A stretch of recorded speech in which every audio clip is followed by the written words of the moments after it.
Training அப்போ வந்துட்டு அப்பதான் ஃபர்ஸ்ட் டே யூனிஃபார்ம் போட்டுட்டு வர சொல்லியிருந்தாங்க. ஸோ எங்க டியூரிங் ட்ரெய்னிங் டிசம்பர் அப்போ? ட்ரெய்னிங் அப்போ டெல்லில. ம். So winter December month it was very cold. So நம்ம ஊர் கிளைமேட் எப்படி இருக்கும், அங்க எப்படி இருக்கும், டோட்டலி டிஃப்ரெண்ட் இல்லையா? So first time I was not used to it.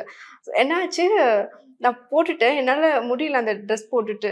So I was wearing long jerkin அப்படி பெருசா போட்டுட்டு, அதுக்கு மேல ஒரு இது போட்டு சுத்திட்டு, ஃபேஸ் எல்லாம் சுத்திட்டு ஓகே. நான் போனேன். ரொம்ப மேம் குளிருது. பார்த்துட்டு அப்படியே ஷாக் ஆயிட்டு, ஹோல் கிளாஸ் முன்னாடி என்ன அப்படி திட்டிட்டாங்க. செம்ம ஷி டிட்ன்ட் என்ன அறையல அவ்வளவுதான். Like she didn't groom herself அந்த மாதிரி Yeah. இன்ஸ்ட்ரக்டர் ஏன்னா வீட்டுன்னு கிளம்பி வர வழியில எல்லாம் அப்படியே அந்த ஒரு க்ரூ மாதிரி தான் வரணும் போகணும். ஸோ எக்ஸ்ட்ராவா ஜாக்கெட் எதுவுமே போடக்கூடாது, அவங்க கொடுக்கறதா போடணும்.